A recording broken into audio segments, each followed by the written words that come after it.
Welcome everybody to this final workshop of the Go Open Data Workshop Day. And we're pleased to be a fairly large group here from two civic tech organizations. Three of us will introduce ourselves from Civic Tech St. John, and then two will introduce themselves from Civic Tech St. John, New Brunswick. And to start things off, I'll introduce myself, and then we'll go to John, and then Chatu. And then I'll turn it over to Micheal in St. John, New Brunswick. So my name is Jonathan Brown. I'm a retired educator, volunteer. I wear two hats. I'm the GIS coordinator for Sustainable Cobourg, a nonprofit, very small one in Cobourg. And I'm also the director of education for Go Open Data. And I'm also the co-chair for the hackathon happening on this Saturday, May the 11th. And you're going to find out from this presentation about a hackathon that happened on April the 27th. And then we're going to have a discussion around how we might be able to do a similar hackathon up here, with the focus being on breaking barriers and building futures. John, who are you and what do you do? I'm John. I am a programmer. I am a member of Civic Tech, a longtime member of Civic Tech Toronto, and I've been for some time a frontline worker with the St. Stephen's Outreach Program in Kensington Market of Toronto. And that's you have to add the connection to Cobourg, John. Oh yeah, my great grandfather was one of the first rectors, if not the first rector of St. Peter's Cobourg. And St. Peter's Cobourg is where they have a warming house in the winter. And I forgot to add that I'm a long-standing member of Civic Tech Toronto as well. Chatu, welcome. You're muted. There we go. Hello, my name is Chatu, or you can call me Chatu, and I'm a product designer with experience in the accessibility space. And I'm also from Civic Tech Toronto. I've been assisting with this project and a lot of the storytelling, the research, and kind of organizing all the problems and research we have so far. And I'm very excited to continue on and start solving for this problem. And when we pull up the slides, you'll see an amazing illustration based on Chatu's talent. Okay, Micheal, let's go over to, you're an hour ahead of us, right? Yes, it's 4 o'clock here now. Okay, so Micheal, who are you and what's your connection to Cobourg? Hi, I'm Micheal Kerr. I'm a former educator and also did a lot of work in environmental geology. And I'm a member of Civic Tech St. John. And I retired a few years ago, my wife and I, well, semi-retired, I guess. And we both lived in Cobourg and taught in Cobourg in the area for about 30 years. So I'm out here in St. John now, and we just recently put together and hosted a hackathon called ID for All. And it was a very successful event. Yeah, and I'm Suruchi from Civic Tech St. John, working actively as a volunteer. I was involved in making the hackathon in terms of organizing and getting it done. In my background, I am from India, came to Toronto in 2015 first, but decided that I want to come here for long. So came to St. John in 2022 as a UNB MBA student. And since then, I'm connected to Civic Tech. And I have a background of Agile project management and digital transformation consultant. That's all from me. That's great. Well, thanks everybody for joining this workshop. So here's the purpose of the, well, actually the purpose is a challenge statement. It's the one that we're using for Civic Tech Toronto. And it's similar to the one that was used in St. John, and we're using the same title ID for all. So here's our agenda. We've done the introductions, and we're going to first have Chatu help us understanding the problem using a journey mapping. And then we're going to turn to John, who's going to talk about community web of trust and the 4 factors of identification. And then over to Civic Tech St. John, and they will talk about their experience. And then we will play the winning pitch, the Phoenix pitch. And then that will be the breaking barriers. And then we have a very short one from Cobourg, and that I've just discovered this week. So I'll play that 30-second clip and talk about how that might build on what they did in St. John and what we're trying to do with Civic Tech Toronto. And then that'll wrap it up, and we'll leave lots of time for questions and answers. But feel free to add any comments into the chat or questions that you want to pose, and I'll do my best at moderating the chat site. So with that, over to you, Chatu. Giving an overview of what I'll be doing. I'll be going over and understanding the problem, kind of breaking it down before we get into everything. And we'll be doing it by going through journey mapping and storytelling. In Civic Tech Toronto, we spent a couple of weeks working through a decision tree that really explains the current state and the current process of acquiring identification, but also leaving homelessness in Toronto. So if we can click that Miro board link, and I can start buzzing through.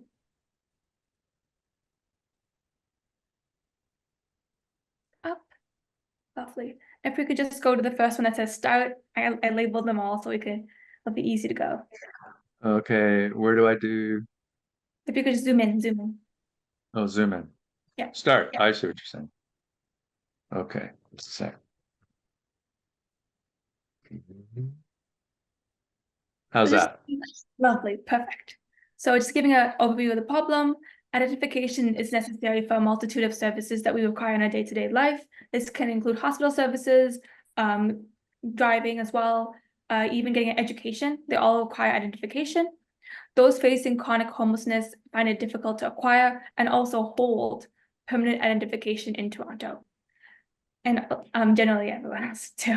But they face systemic barriers and obstacles in the current process of acquiring personal ID. Big question that we're answering here. I took this also from previously.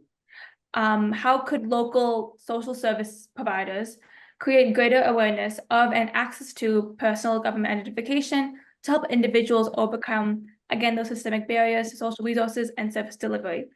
As part of storytelling, I did create this little graphic that kind of illustrates the sense of losing not only your home, but also everything else that's lost with it, that becomes a barrier to getting an identification card. In the graphic, as you can see, what would you need to start over is kind of the big question that's being asked here. If you want to find a place to stay, if you want to acquire money from your bank account, if you even need to apply for a new job, you would all need forms of identification, thus keeping you in the cycle of chronic homelessness. Then if we move down to current state analysis, just scrolling, there we go, lovely.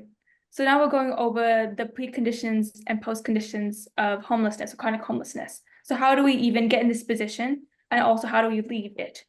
So going into the preconditions of chronic homelessness, we've identified unemployment, drug addiction or mental health, the lack of a permanent address, no place for storing personal belongings, that including of identification, and just generally being homeless. Chronic homelessness, which is different from that of homeless, is when you're without a home for more than 80 days. Correct me if I'm wrong. 80 days? You're correct. Lovely. So those are the kind of preconditions. Once an individual meets all or most of these conditions, especially the last one of without a home for more than 80 days, they're now in the cycle of chronic homelessness and they now have trouble or they've already lost their identification. Then going into the post conditions, which I also consider to be measures of success. How do you leave this cycle? How do you leave the system? So just scrolling down a little bit further. Also, if I'm going a little too fast, let me know. I understand this is a very small panel, but getting into the post conditions, I call it measures of success, which is basically how do you leave the system? So again, affordable housing is the first one, a permanent address, a secure place for those aforementioned personal belongings, including identification, a livable wage that keeps the affordable housing, and then also personal well-being. As mentioned before, mental health is a really big part of keeping, I suppose, that stability. So that's why we've included personal well-being. And all of these, I'm sorry, spelling mistake. All of these measures of success require identification. And then going into this way, the current state analysis. This is the decision tree that we worked on with Rock and also Jonathan. And starting off at the beginning, big sentence, I need to acquire a government identification. First question you might be asking is, why do I need an ID? Maybe I need to use a service, or maybe I just honestly lost my wallet and I need an identification. If I need to use a service, what kinds of systems would require this? Two we identified here, all chronic care systems. Anytime you need to go to the hospital, you need to show your health card, your driver's license, some form of identification. And then additionally, other primary care offices. Let's say I need to go to the doctor's office, human services, social services. I also need a form of identification.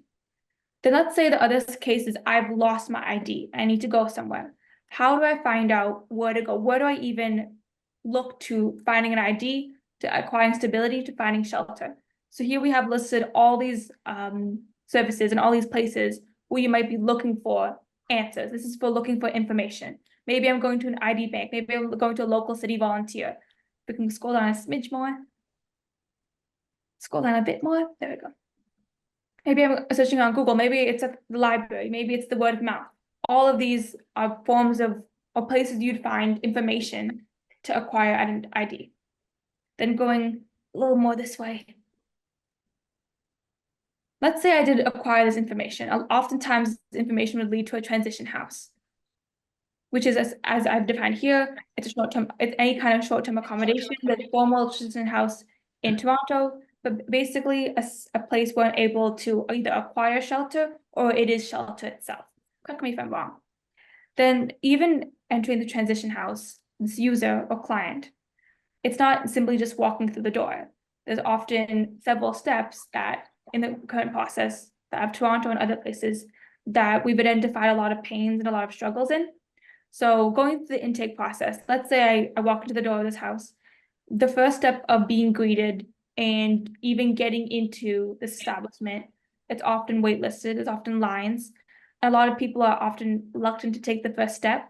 As John will go into more detail about anecdotes in this, but the social cues and the social kind of environment of entering these kind of places can vary. Then if we go into security check, so let's say someone who works here, they'll be checking the user for security, and this often feels invasive, sometimes even turned away, and there's pressure from both sides. It's a very intense environment. Then going into info intake, this is often the one that without an identification, you will struggle in the most. It's hard to establish trust from both sides, and the documentation process, it's not quickly in and out the door. It's often long-winded, taking several weeks. And then even if you're at the shelter and shelter compliance, maintaining that consistency, staying at the shelter takes effort from both sides, from both that of the workers and that of the users, of being able to maintain this long-term. So that's the overview of the transition house. If anyone has any intake or input, anything I glossed over. And then even if, let's say after receiving the information, I don't end up at the transition house. Instead, I find that this is a really big step for me to take. Maybe there's a lot of complex things that I need to address first. So again, in terms of family separation, homelessness, mental health, encampment as well. Maybe instead of turning to a shelter, there's, again, we'll go into more anecdotes. There's cases of, I'd rather stay at an encampment. I'd rather stay at a man-made society instead. But that's kind of the overview of the current decisions and the current tree of a lot of the processes, at least out of reference of Toronto. I'd like to hear inputs about others. And going into one last one, Jonathan, one other tidbit that would also be fun to help, fun to add, just go over this way, is that of photo ID within Ontario. So photo ID is one alternate kind of, I wouldn't say solution, I wouldn't say solution, but it is one thing to remark where if you do not have an identification, you're also able to get a request, just a photo ID. This is not obviously a solution, but this is something to note that this is a possibility. Thank you. I hope this helps understand the problem. If there's anything you want me to go over again, let me know. That was great. And just going back to the slides, because I did have a question. Yeah, storytelling. Now I know could you use that as a segue into John's talk?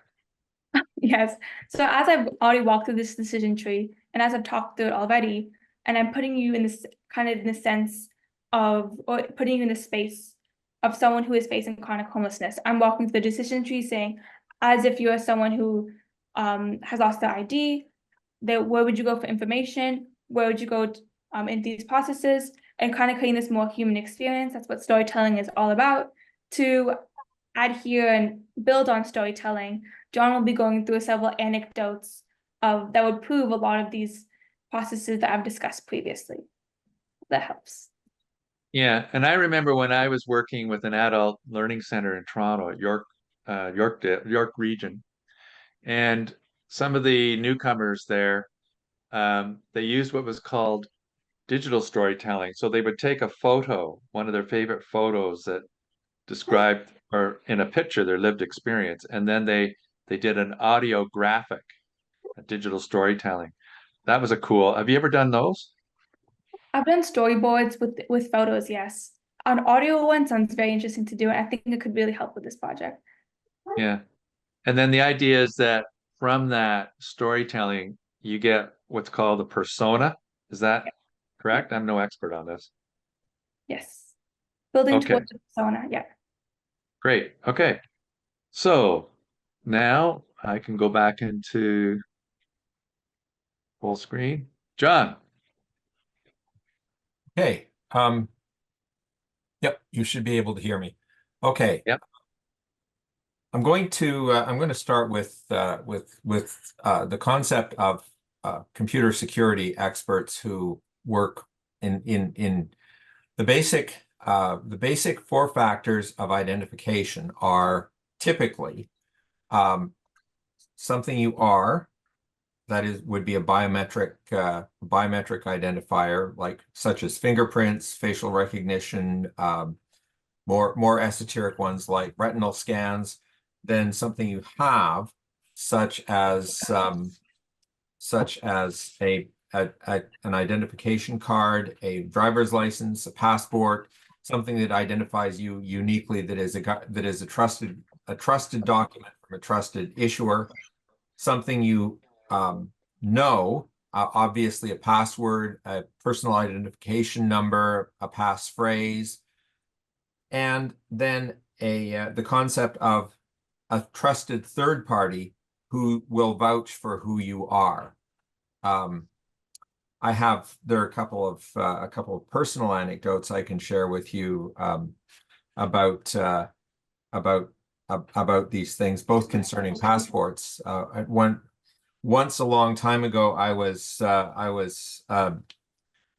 shipwrecked and picked up in the middle of the Gulf of Mexico, and came ashore in Pensacola. Very fortunately, I'd managed to salvage my passport and put it in my pocket. And so having a passport basically got me home. Without that, it would have been very difficult. So obviously something you have. And this comes back to the storytelling. I mean, this happened to me. Losing everything you have is a very uncommon situation for people who are comfortably middle class, but for people who've fallen into homelessness, it's pretty routine. If you get evicted from a shelter, if you get evicted for any reason, if you get evicted from a rooming house, your possessions end up on the street, and if those possessions, or if you can't sort through them quickly enough, you lose them, because there's a more or less conscious policy among a lot of civil servants to regard the possessions of homeless people as garbage. There's another story I will tell you about the web of trust is that once I went in to apply for a passport, and I needed one person's signature to vouch for vouch that the person applying to renew my passport was in fact me. And fortunately, the clerk at the passport office was an old friend of mine, so I got their signature. So all of these things are important for identification. All of these things, it is important to have a discussion, which of course necessarily needs to include, as a matter of first principles, the people who are most in need of these services, the people who are experiencing homelessness and financial stress themselves, and about which of these factors of identification are most effective for them. Obviously, the problem with something you have is that it can be taken from you. The problem with something you know is that if it is obvious enough to remember, somebody else may duplicate it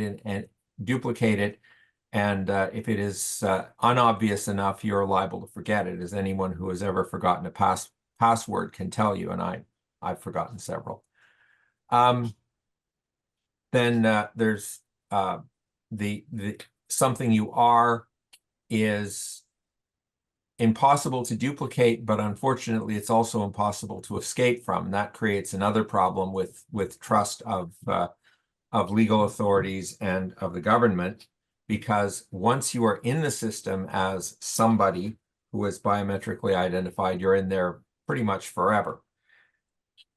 And I'm going to go on a little bit more into the web of trust, because that is a useful concept. So maybe we can have the next slide. And okay, the concept of the web of trust started out in the open source community, and it is essentially the idea that somebody will vouch for you. Somebody you know personally will vouch that, yes, I know John Spragge. This is John Spragge. He is who he says he is. And then someone else or several someone else's will vouch for that person, that they are who they say they are, they can be generally trusted, and that they, well, basically that they are who they say they are, and they've proven trustworthy in the past. And then somebody will vouch for that person in turn. And the concept is that eventually the web of trust reaches certain very prominent anchor persons who everybody knows about. In the web of trust in the open source community, that means people like Richard Stallman and Tim Berners-Lee.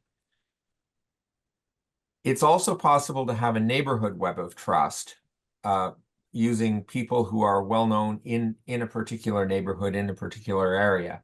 And the advantage there is that the chain of trust, the number of people you would have to go through to reach somebody who is well known and well respected across the universe of people who needed to verify someone's identification, is a lot shorter than the computerized web of trust. So essentially, those are all factors in identification, and in my opinion, these are some of the starting points that we can begin with in working to design a program or a policy or simply a service that will verify the identities of people who are at risk in various stressful situations, and in this particular case, particularly homelessness, being unhoused, being street involved. Okay, and that is, I will gladly take questions later. There will be a question period, but that's pretty much what I've got to say for now. Oh, could you add one anecdote? I thought it was a great one. The Kensington example of the statue. The one that was stolen and returned. Right. Okay. Outside of St. Stephen's Anglican Church in Kensington, which St. Stephen's does a lot of work in feeding people who are unhoused and feeding people who are marginally housed and are deeply food insecure. outside the church on the corner, near the corner of Bellevue Avenue and College Street, there's a statue which was done by Timothy Schmaltz, the well-known sculptor, of a panhandler who is sitting with an outstretched hand and a hoodie. And if you look closely, you will see that in his outstretched hands are the marks of nails, that this is in fact Jesus. And some time ago, the statue was the current statue is a very heavy, very solid bronze statue which was cast for the purpose. But before the church had that, they had a light fiberglass one. And at some point, somebody decided it would be an amusing thing to steal this statue. So they did so. The statue just disappeared, and there was disappointment and annoyance expressed on all sides. And the rector of the church, Mother Maggie, put out a request, and word went around through the neighborhood grapevine that this had not been a cool thing to do, and would the person who was responsible for it please return the statue. And about somewhere under a week later, the statue reappeared with a sheepish note saying that it had seemed like a good idea at the time. And it's important to understand that in all neighborhoods, in all circumstances, there is a informal, unwritten set of rules about what behavior is acceptable. And there are people who are never absolutely fully and conclusively identified, who nonetheless function as guardians of these rules. They know people in the neighborhood. They know who's likely to behave and who's likely to misbehave, and they function as a kind of web of trust for the society for the community as a whole. That's the lesson I take from that anyway. Very good. Thanks very much, John. Now we're going to move down east, where I just have to say one thing about St. John, New Brunswick. I was part of a hackathon with Micheal down there, the Atlantic Aqua Hack, and whenever I called a bureaucrat, they would answer their phones. Whenever I phoned my former colleagues in the Ministry of Education, I never get them to answer the phone. Maybe that's because they know who's calling. But at any rate, I just observed that when you call a bureaucrat in New Brunswick, they answer their phones. So with that, Micheal, I'm going to turn it over to you. Thanks, Jonathan. I guess we'll give a little bit of an overview of the project that we undertook here. I guess one thing from the whole experience that sticks in my mind was one of the discussions we had early on about what it meant to not have identification. And we had a bunch of different people in that discussion share ideas, but one person asked the question, why do we need identification at all? Why isn't it enough, for someone to stand in front of someone and say, here I am, I'm a human, I can move, I can talk, and be able to access basic services. So we had a lot of great discussions and lots of storytelling as well, in terms of different experiences. And one of the funny stories of identification that doesn't even relate to homelessness, because we tried to keep this process as broad as possible, was someone had shared about a parent who did not need to show identification for something like 47 years. And one day they were going to go on a trip or something, and they needed to get a passport. And so they needed identification, and they couldn't find the birth certificate. And so they looked around for several hours and finally they gave up. And later that night, the father phoned the daughter and said, I found my birth certificate. And she asked where it was. And he said, it was right where I left it 47 years ago. It was he stuck it in a book and put it under the bed. And it had been in that book so long that it had imprinted the ink onto the pages of the book. But he didn't need his ID for all those years for anything. So there's lots of circumstances outside of homelessness that people find challenges with getting or renewing identification throughout their life. So we took a fairly broad approach to this in terms of the project, but the project started with a group in St. John called Kaleidoscope Social Impact, and they're a group that helps the community with housing initiatives and financial assistance to people in this community. And they had been involved in some research around this identification. One of the papers that we shared a little bit later on was the culmination of that research a couple of years ago. And the intention was to move forward with some of those ideas and initiatives and see, if we could improve the situation for people. And because of COVID and other factors, that kind of got put aside. So they wanted a way to reinvigorate, and that's where we came up with the idea of a hackathon to reinvigorate the whole project and the ideas.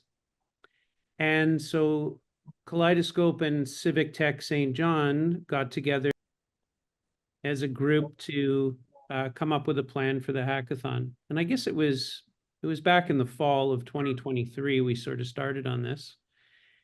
And we organized a timeline and what our our goals were in terms of the number of teams and so on. And Jonathan from Cobourg sat in on many of our discussions as we worked through what this could look like. And we were able to pull together 5 teams for the hackathon, on which we held on April 27th. But we also had several, we called them pre-hackathon sessions that were part of the overall project. And those were designed to give the teams time to form, time to think about the problem. And on each of those nights, we had different activities. One of the nights we had a professor from the University of New Brunswick come in and talk about the design process, design theory of how we come up with a solution to a problem, and different aspects of designing a solution to a challenge. And we also had nights where we had a night where the teams could practice their pitch and learn some strategies on how to give a good pitch. And we also made lots of resources available. We had a group of mentors available to support the teams throughout the process. And I think that was a useful aspect.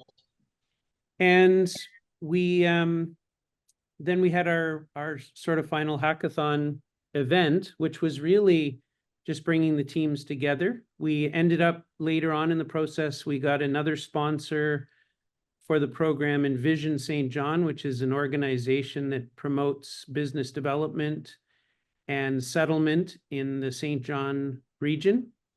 They offered physical support in terms of a space. We held it at their offices, actually in this building we're in now, near the top floor. And they also offered prize or money that could go towards our hackathon prizes for the teams. And so we had our event on the 27th. We had judges, and we also had a panel discussion about the topic that was held in the afternoon. We provided lunch, and it all went very smoothly. We had like I said, 5 teams that presented, and the panel of judges had a assessment rubric with 5 different criteria, looking at design, the feasibility, presentation. I can't remember all 5 of them off the top of my head, but I have the rubric if you want to take a look at that.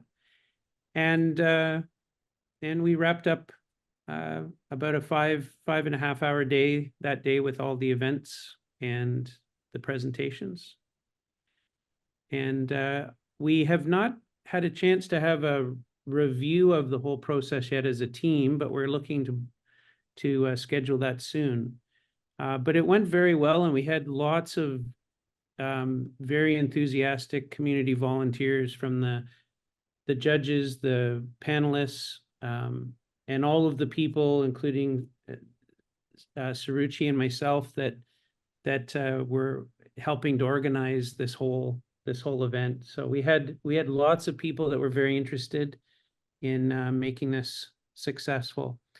And we said to all of the teams throughout this process that the hackathon is really just the beginning of this. We want to take this as a starting point, and we want to move forward with this now that we've had the hackathon, because we really do want to see some ideas brought forward that can make a difference with this challenge. Anything to add, Suruchi? Yep. What I would add, the pitches which were done were with different teams, and all had their own perspective, and the story behind them were different from in terms of the level, from solving the social problem to making it technological solid. You know, John talked about web of trust. One of our members talked about having the blockchain technology as a database for sharing, saving all the data for the ID for hackathon. So we had the variety of ideas which we take together, discuss, and evolved over the pre-hackathon nights till the day we had hackathon. And it was very tough for all the judges to conclude the winning teams. There were 3 teams which came, but I think each and every team brought the perspective very well. And if we combine all those ideas, it can come as an output to a real solution for the government to organize. And that's the reason I think the aim of doing this workshop is to have similar workshops and come as an output and bring it as a movement towards getting that change done. Yeah, that's a great point, because we did stress to the teams that there's the actual solution to make it easier to get identification, but there's also the social connections that need to happen in order to help various people in the community understand what the solution means, how to access that, and what services are available, because a lot of times people aren't even aware of the solutions or the services that are available to them.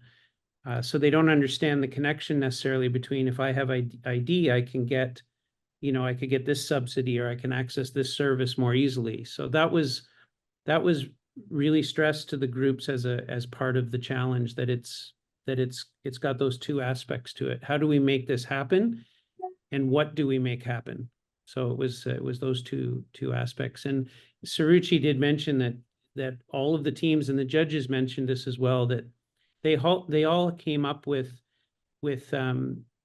some unique ideas, and individually none of them had sort of all of the ideas together in their solution, but collectively there was a lot more there. So we do want to continue that exploration and try to move forward with some of these ideas. And just one thing I'll add, each and every individual had a story to talk about. Like, if I say as a newcomer, for me, when I came here, I definitely have all my paperwork from India, but I did face a challenge that some companies were not giving me the credit card. So I need a new Brunswick ID. I didn't like, it will take time for me to get a driving license. So initially I didn't knew that I can go to get the ID, but why we need that ID, definitely that's a question which comes when we have other IDs and we are taking the biometric when we are coming to the country. So converting that physical ID to an database of biometric using technology is something, is a way for the future, I would say. And I think one aspect that was very prevalent in our hackathon was we had a lot of involvement from the teams, and they brought perspectives from many parts of the world. So a lot of people involved in this were newcomers to this area, and they brought many different perspectives from different countries. And also, one of the things that came up in our panel discussion was how behind Canada is compared to where it could be, based on the technology that we have, the expertise that we have, but we have a lot of social aspects that prevent or make it very difficult for Canada to move forward. And there's other countries in the world with that are much further along this process in terms of more of a universal identification system or something that's more transferable. And that was an interesting learning point for me, certainly, that it's like we have the ability, but we haven't used it for whatever reason. And there's other places that have made much bigger gains and moved farther on this path than we have here in Canada. So and it's clear that we're talking between Ontario and New Brunswick, two provinces in this country, that this is it's a countrywide challenge, and there's lots of people that are thinking about this. So hopefully we can move forward. Does that give enough of an overview, Jonathan? Yeah, no, that was good. Just, you mentioned that you had a couple of workshops prior to the April 27th hackathon event. Were they part of your regular Tuesday meetups, or were they separate? No, they were on our Tuesdays, and we told our all of the members that everyone was welcome.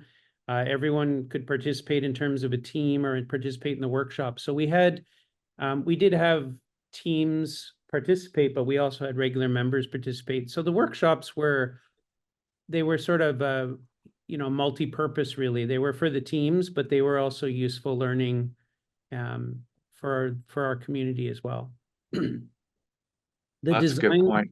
The design theory presentation I thought was particularly effective and relevant to really any challenge that people are trying to solve. So it was a really excellent workshop. I think we're going to look at bringing Dr. Fleet from UNB. He's the Dean of Economics at the university here in St. John.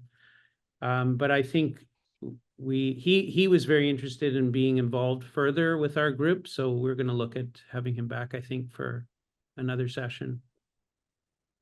Well, that's good. And then at Civic Tech Toronto this past Tuesday, we had a very interesting presenter talking about trying to collect information about how people network within a civil society. It was very good and relevant to what we were working on in our project. So that's great. And did you want me to then show the information that we have from your winning team? Yeah, so I can show I think it's relevant. It was a very well polished presentation, and every member of the group participated in the presentation, and they have I think this is actually the app that they created. And I think there's I think you had a video there too somewhere, Jonathan. Yeah, I'll just go through the prototype. Sure. And what did they use for this? What software is this? Something Figma. What's Figma?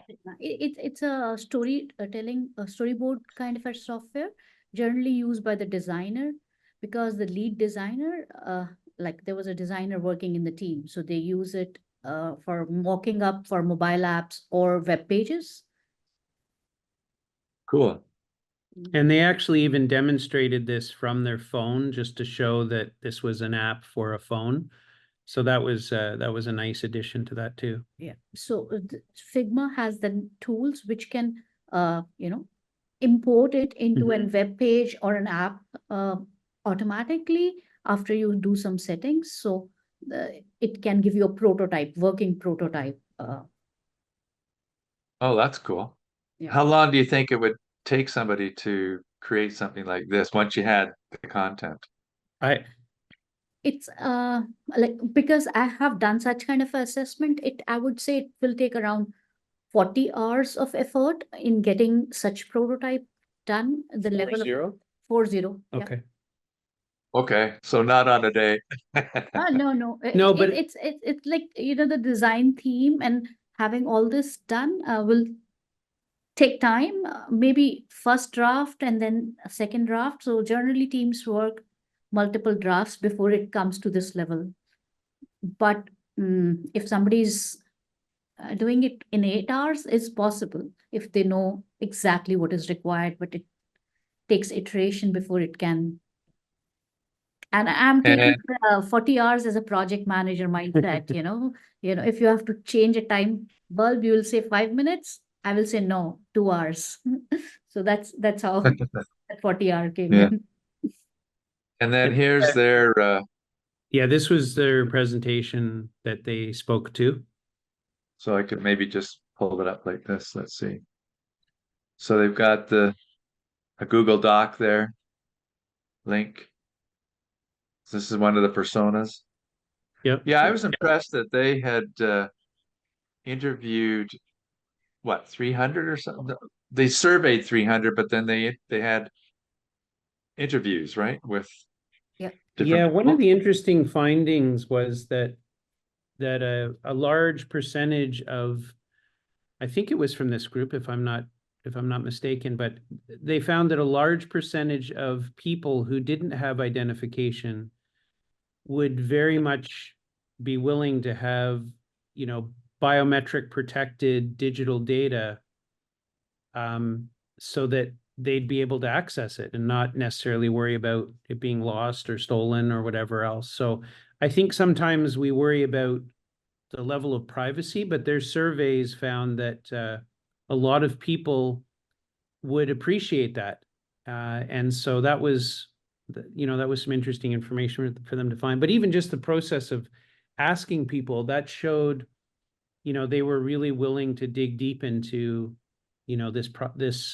this challenge and to get some, real information from people. Just to give a bit of a background about this team, this is UNB MBA team, UNB SJ MBA team, current MBA. And the team lead, which is Micheal, who did this, is a seasoned designer who worked with me in, I think, 15 years back in India. So, oh, wow. So he is amazing at what he does. Like I can vouch for him anytime. So that's why it has come up like this, because there's a lot of hard work which has gone in, and the MBA team does tell us how to go about these kind of projects. So those surveys and identification, the whole journey has come up as a project because they have lived through it in other projects while they were learning their MBA lessons, I would say. Yeah. Yeah. So I think that's it. Let me see. Let's zero out. So they did the goals, the challenges, behaviors, motivations, and needs. And then they have the John Smith. Is this like a persona or? Yeah, I think that's just a person that they used as an example. Right. Okay, I get it. And then I haven't clicked on this, but I don't know. Does that go to That goes to their survey. Oh, the survey. Yeah, Okay. assuming it's still active or available. I'm not sure if you'll get it or not, but Well, don't need to do that now. yeah. And do you want me to? Oh, let's just. This is sort of for all of us to talk about the academic research. Although I don't know if you use this one. I thought you used this one. Does this look familiar? This, No, I This, don't think so. I don't think that's that's, not it, eh? no, that's not the study done locally here. this is Okay. What? sorry. This is the one from the presenter this past Tuesday. Oh, Yep. wow. Yep. I'm okay. He was good. He impressed me, obviously. So, what was the one that you had? Do you remember it? You could Um, link, yeah. We got the see if I link in the can- chat, or Share the links with you. I'll put a link to it in the chat, yeah, John. yeah. Okay. Well, while you're doing that, the other research that you cited when we were planning this before the event down there, it was research done from Carleton University back in 2019 or 2018, and they had looked at 4 ID banks in Ontario. I think one was in Guelph. And the idea behind the ID bank was that they would come into a community or neighborhood and, well, if it was Kensington Market, I'm just assuming that uh, the St. Stephen's would be a place of trust, and maybe they have it at St. Stephen's, I don't know, but they would have a filing cabinet where they could leave their ID, and then if they needed it, they could borrow it. In the meantime, they would just have a copy of it, so they wouldn't lose the original. Sort of like the guy putting it in his book for 47 years. Yeah. But but then when I talked to somebody here about doing that in a Service Ontario shop, well, the one employee said, "Oh no, we can't do that. That's personal information." But then the other person in the office said, "Well, I have a brother and he's lost his ID 5 times. So sure, I see it, we should do that." So that sort of speaks to John's point earlier, that when you're looking at the problem, you have to look at it on sort of both sides of the aisle, those that are the frontline workers and those that are the ones that have the need. So, and I can't go into details on that research paper of the 4 ID banks, but I know that in our Slack channel, we did put in information about other tutorials offered through some of the community hubs in the city of Toronto, where they would train other workers on how to set up ID for like an ID bank. Yeah. And John, do you want to maybe pick up on that? As far as St. Stephen's, I think will informally hold has in the past, in any case, informally held items for people that were at risk of losing them on the street. I don't think there is a formal program at St. Stephen's to do that. I frankly don't know of any church in Toronto that has a formal program for storing IDs on the basis that you suggest. It's a definitely, I think that some form of identification, what I call identification escrow, would be a very useful service to have. But as far as I know, the churches aren't currently doing this on a formal or organized basis. And that's pretty much all I know about it. Yeah, yeah. So I scrolled down in this report that Micheal has shared the link in the chat. 72% cost, required documentation, and time. And then the other part I noted in this research, again, I haven't read it, was the living without an ID. where was that? Solutions. Experience with clients. So some of this information is sort of similar to the journey mapping and the personas that you get from the activity or the exercise that Chatu walked us through. One of the teams presented an interesting statistic. I can't remember the exact numbers, but Suruchi, maybe you remember. I can pull those. I think one of they said that there's about 1 billion people in the world that technically don't exist. And they said the number for Canada is about 300,000. So there's 300,000 people in Canada that technically don't exist because of identification issues. I think that was the numbers. Suruchi's just bringing it up here now. So I mentioned ID, and then right away people jump to the digital ID that the government is working on.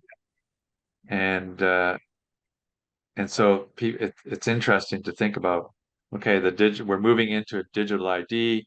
We won't need a lot of the different types of cards if we have like one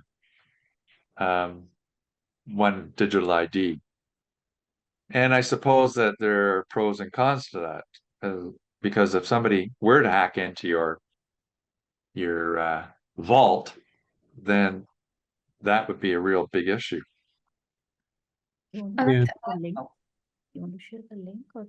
I've shared all those with Jonathan. Yeah, they have them. Yeah. Yeah, it was 1.1 billion, so it was pretty close, and 300,000 in Canada that the way they put it are living without status.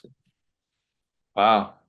That's Yeah. interesting. It's a lot of people. Well- I mean, that's 3 times the size of the city of St. John. That's amazing. So Yeah. now what I could do is I do have the video here. Do you want me to play this? It's maybe 10 minutes long. How do you want me to do this? Your winning pitch. It's up to you, whatever you feel you have time for. If you is there a way to give everyone the slide deck? They could look at it in more detail later too, if we're good either way. Yeah, I think if I post it if you post it, you have to get permission to post it to a YouTube, and then you can put the link to the YouTube. Yeah. I tried to do it from my Google Drive, but it wouldn't accept the link. Okay. PowerPoint. Okay, well, that's a good idea. It's fairly long, and I will play the short one. And the idea here is the theme is breaking barriers. So you started to break this barrier by hosting this hackathon. Mhm. And we're sort of building a bridge with the Civic Tech Toronto project, similar to the one down there. So we do have the connection between Civic Tech organizations, which is great. And little old Cobourg, because we're only a community of 20,000, we have that problem, but we don't have the resources to bring to it. Like if I did a meetup on this, well, I don't know that I would get more than a handful of people showing up, if that. But what I did discover is that at our innovation hub called Venture 13, they have been doing this with students. And I'll just play this briefly. Jill, tell us about the permanent virtual address and where it led to today. Sure. So last year during our Youth Pitch to the Chief event, we had a group that was looking to do Housing First, a program that was based out of the Netherlands. And what they realized is it's not a feasible solution given the housing prices in Canada. And so they narrowed it down to creating a virtual address for permanent or virtual permanent address. And so from there, that student graduated and a new team from CCI has picked it up and are looking to create this as a platform for individuals to obtain a permanent address using existing resources within the community. So that's kind of cool. And you can see that my screen is frozen here. But that's okay. I can stop sharing. While it is coming, So- I'll just add one thing before you end. Like in our team, they suggested using the post boxes like as in place for the address where the mail can come for a homeless, and it can be used for a creation of ID, that mailbox which can stay in a social organization, and they can get the ID or the bank papers or anything which comes from them Mhm. through that. So, something on a similar line, what he said, giving a permanent address, which is not permanent house actually. Just also Yes. add, sorry, Go ahead. adding on to that as well. I think this was mentioned earlier, Jonathan, by you from the hackathon actually, that the concept of a mailbox, the concept of that safe space where you can be holding IDs can also be a library or like existing public spaces that people are often coming in and out of. So just adding on to that. Yeah, when we had our panel discussion, the librarian from the St. John Public Library said that they will hold library cards for youth, but not for adults. And so the question was asked, why do you cut the age off at a certain age? And so he gave a bit of a description. It was related to one of the libraries they operate is actually in a school, and so it's easier for them to have the cards for the kids there, so that if they forget their card, they can still, get a book out. But and then we got into just some of those aspects that there's a lot of things that are put in place that make it more difficult. So if we could remove some of those barriers, that alone would make it easier, because sometimes people can't get ID because they don't have a permanent address, but they can't have a permanent address because they don't have ID. Like there's these circular challenges that people can't break out of. And we need to consider those aspects.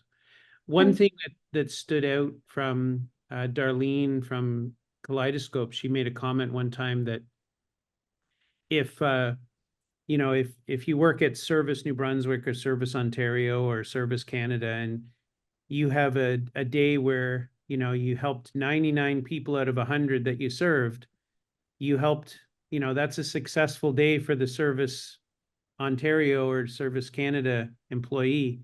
But if you're that one person who didn't get what you needed, it wasn't a successful day for you. And we need to think about that aspect, that for most people things work out okay, but there's some people that just can't seem to get a way forward for the challenges they're facing. I think that's what needs to be factored in. I think also what we've discussed is how comfortable it is to use a system. Like not only does it have to function, because you can functionally get technically, as we talked about, an ID. It's just that there's all these barriers, all these obstacles, and it's just not comfortable. Like it's very time consuming. It's not like it's impossible, but if the system that we're using isn't good, isn't comfortable, isn't simple, doesn't make the user or the client feel good while they're going through it, then no one's also going to want to use it. Yeah. John. Yeah, at this point, it's also worth pointing out that a system has to be relatively impervious to the attitudes of the people who are using it, are not using it, but who are administering it. Because we've all experienced the cases where a civil servant is willing to bend a rule slightly or accommodate a need, and other cases where the person is like, no, we close it at 4 o'clock sharp. And yes, it's 3:45, but we don't have time to accommodate your request in 15 minutes, so go away. Attitudes such as that, which very often which can be used to express a hostility to a particular individual in need of service, are realities. And an effective system of identification has to surmount these barriers. Another comment that I was going to make is that a lot of the lack of some of the lack of identification is simply people losing ID, but there is also a point at the interface between communities that are small enough where the web of trust simply exists intuitively, and communities that are much larger. the example was given, for instance, of Indigenous communities in Northern Ontario. I have a very slight experience with working with Indigenous communities in Northern Ontario. It's been put to me that a lot of these communities are essentially family-based. A great many people know each other. And even if even if there is a particular person in the community that you encounter who doesn't know you, they know somebody who does. And in that circumstance, the provision of formal identification is relatively irrelevant. The problem arises when those people have to interact with the society that we have, which, as Rupert Ross in Dancing with a Ghost memorably put it, we live in a society of strangers, and our need for identification, our use of identification is relevant in that context, so that when people from communities where identity is established informally collide with people with a society in which formal identification is felt to be necessary, that creates, I believe, a significant problem, although it is far from the only one. That's it. Yeah, that was a great point. I was going to ask the question. There's a professor who's been around a long time. His name's Barry Whelan. He's a sociologist at the University of Toronto.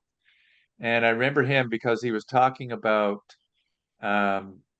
bridging capital and bonding capital. You've probably heard of those terms, right?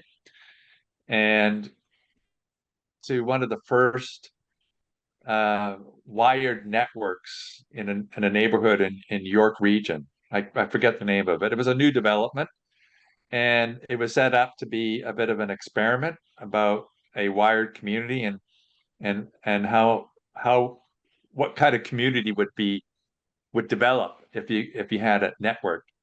And that's where you use the term bridging and bonding capital. So the bonding capital is sort of like the traditional Indigenous family structure. And then he used the notion of a bridging capital where the individual from that bonded group would still have ability to reach out of the community. And so that was applied to this notion of a networked community. And then more recently, he came out with a new book. And the title of the book, I'll put the title in the chat just a second. It's called Networked, the New Social Operating System. And let me just put it in the thing. Well, actually, it's not that new, 2012. He has been around for a while. But the other book that he sort of writes, this notion of networked, individuals being networked through the social media, he builds up on that, and he counters Robert Putnam's Bowling Alone. Do you know that one from the 90s? Yeah, John's shaking his head. So John, help me out here. What Bowling Alone? What was sort of the main thesis? I think I know of it, but I'll blow it. So I'll turn it over to you. Well, okay. I read about the book. I'm afraid I didn't read it myself. But my understanding of the thesis of the book was that it was dealing with a noted phenomenon which has been documented exhaustively since, of the decline of what we used to call civil society, service clubs, community organizations, churches. People are simply withdrawing in various ways, in various respects, into, well, unfortunately, very often simply into themselves. Even families have, in some cases, shrunk or failed to provide support. But definitely the informal structures that once supported people in various ways, just they have been decimated in a lot of places and in a lot of respects. And yeah, no, I think the Bowling Alone was a reference to that. It was a bowling activity where in Detroit, I believe, they would come together and that would be a socializing event.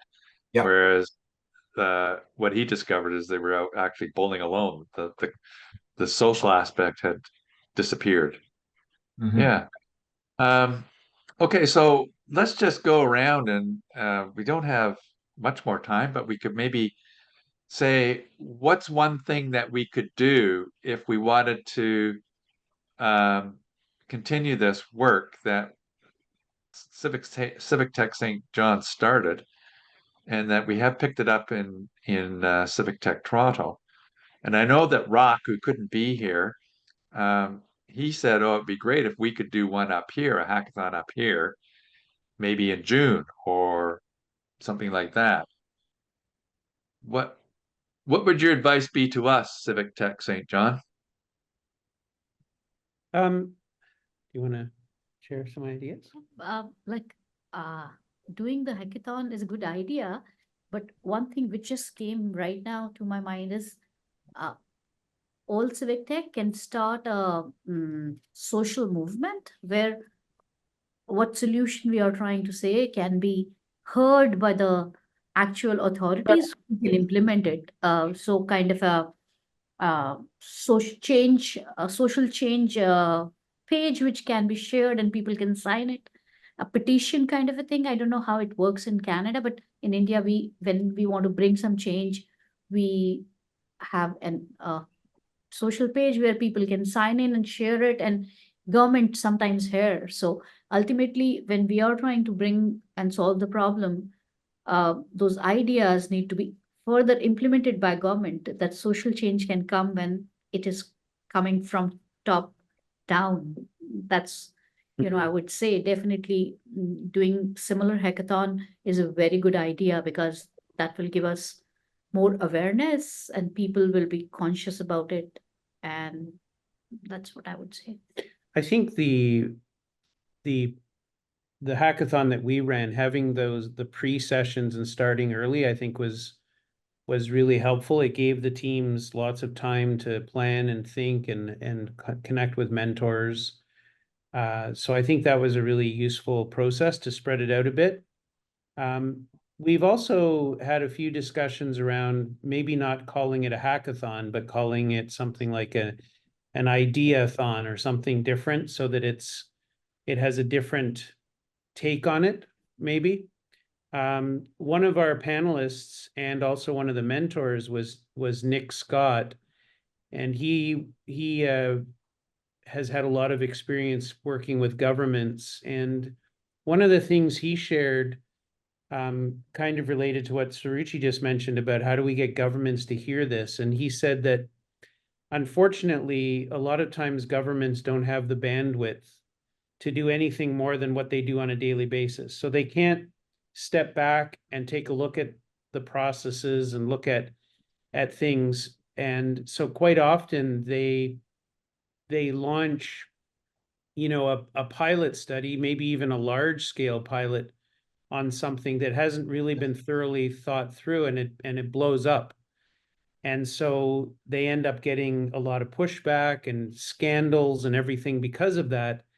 But he feels that's rooted in the idea that governments don't have an ability to take a look at things, in a very purposeful way. They often have to do things quickly or not when they've been sort of thoroughly vetted or thoroughly thought through. So in terms of the hackathon, I think one thing that would be good is to somehow get government involved, either in the panels or in the audience or as judges, so that they can see this stuff firsthand and maybe bring that back. We did try to engage with city politicians as well as some provincial and even federal, but unfortunately we weren't able to get anybody to be a part of that.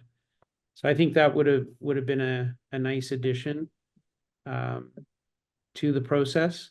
I think the planning, I think we had a good time frame for planning. Like we started early, and there was a lot of stuff that was done by a variety of people early on to get everything organized. So You had a good, you had 5 teams, and there were the pictures that you sent.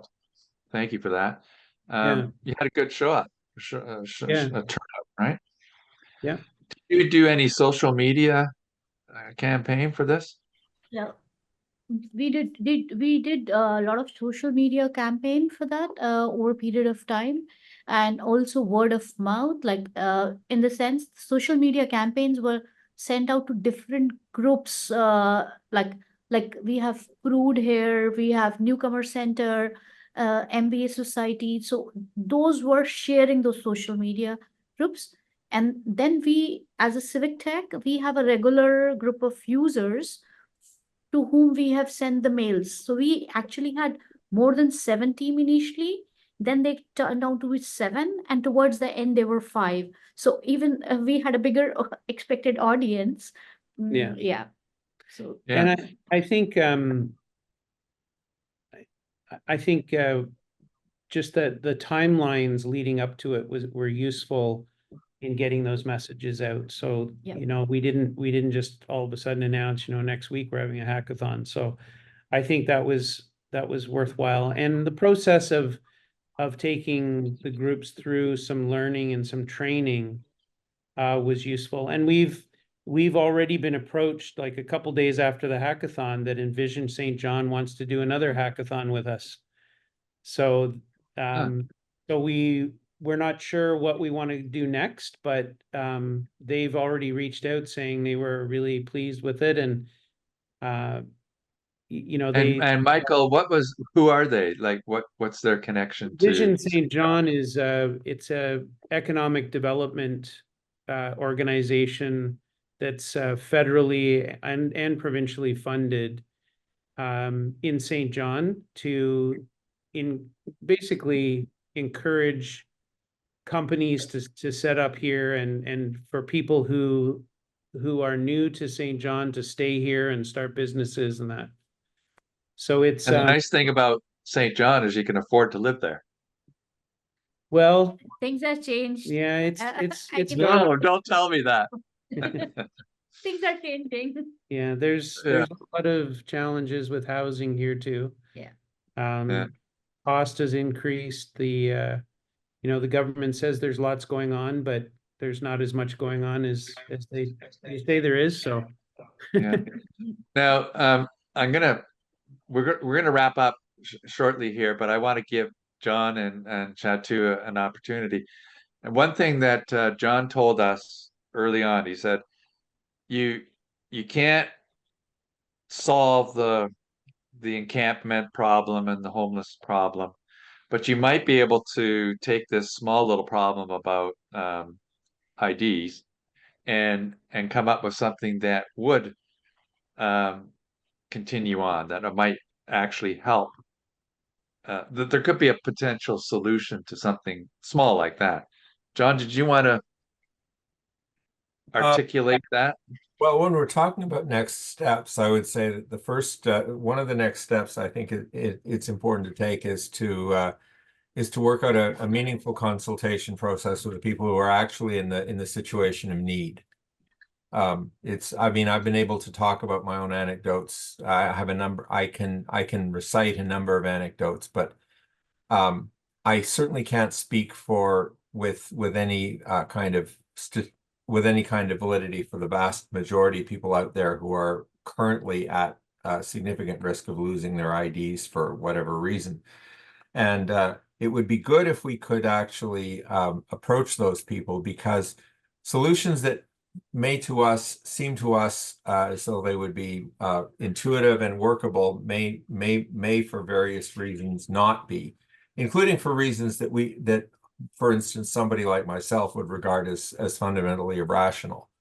But I can't say, well, that's not rational, therefore you must accept the solution I give you, because that attitude is very much part of the problem in the first place.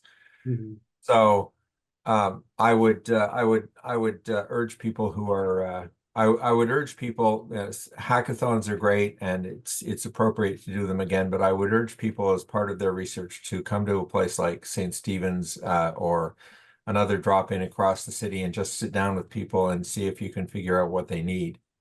Mm-hmm. In a more or less formal and scientifically rigorous way, so that you can say, okay, there's you can articulate a reasonable probability that that the results you're getting are more or less representative. I know, for example, that within the community, people who are within the street involved community, paranoia, which is very often, unfortunately, somewhat justified, and distrust of government institutions is not exactly unknown. And those people are in need of ID too. So then you have the question of, well, what are they prepared to put into into an escrow program? What biometric data, if any, would they be willing to surrender? And you know, until these are things that that I think would be very useful to have better answers to than we currently have. I'll just put that very cautiously in and leave it at that. And that's pretty much my comment at this stage of the game. Well, I want to thank you all, but first, I'm going to give Chatu the final word here, but I want to thank all of you for your time and this wonderful discussion we've had that has been recorded, so we'll be able to extract nuggets as we continue our project with Civic Tech Toronto.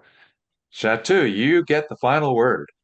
Well, this is good because mine is a kind of a conclusion of both the anecdotes or segments that we just talked about. But starting off with adding government officials and talking to more people in government who are actually in the process, it doesn't only have to be those in government. It could be, if you go on the scale, these caseworkers, anyone who's actually currently talking to and is present in giving the forums, giving information.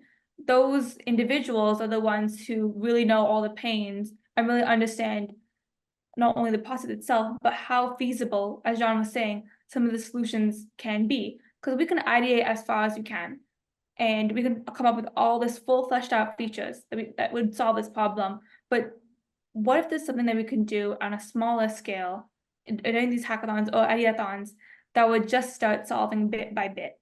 That's why I think a lot of these people who are present in the process, caseworkers, social workers, would be really helpful to have present. Maybe as judge, maybe as someone who can give more consultation, maybe as someone who can present more anecdotes, as John was saying, to really understand the process and to see how feasible these solutions are. And maybe we can get something off the ground. Maybe something goes off the ground.